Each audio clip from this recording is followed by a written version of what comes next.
सुमनसवन्दितसुन्दरि माधवी चन्द्रसहोदरि हेममये मुनिगणवन्दितमोक्षप्रदायिनि मञ्जुलभाषिणि वेदनुते पङ्कजवासिनि देवसुपूजितसद्गुणवर्षिणि शान्तियुते जय जय हे मधुसूदनकामिनि आदिलक्ष्मि सदा पालय माम् आदिलक्ष्मि सदा पालय माम् अयि कलिकल्मषनाशिनि कामिनि वैदिकरूपिणि वेदमये क्षीरसमुद्भवमङ्गलरूपिणि मन्त्रनिवासिनि मन्त्रनुते मङ्गलदायिनि अम्बुजवासिनि देवगणाश्रितपादयुते जय जय हे मधुसूदनकामिनि धान्यलक्ष्मि सदा पालय माम् धान्यलक्ष्मि सदा पालय माम् जय वरवर्षिणि वैष्णवि भार्गवि मन्त्रस्वरूपिणि मन्त्रमये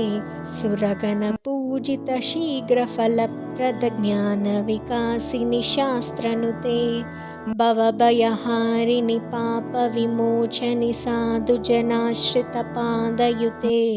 जय जय हे मधुसूदनकामिनि धैर्यलक्ष्मि सदा पालय माम्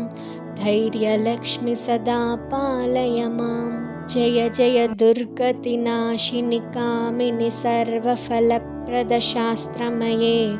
रथगजतुरगपदादिसमावृत परिजनमण्डितलोकनुते हरिहर ब्रह्मसुपूजितसेविततापनिवारिणि पादयुते जय जय हे मधुसूदनकामिनि गजलक्ष्मीरूपेण पालय माम् गजलक्ष्मीरूपेण पालय माम् ऐकगवाहिनि मोहिनि चक्रिणि रागविवर्धिनि ज्ञानमये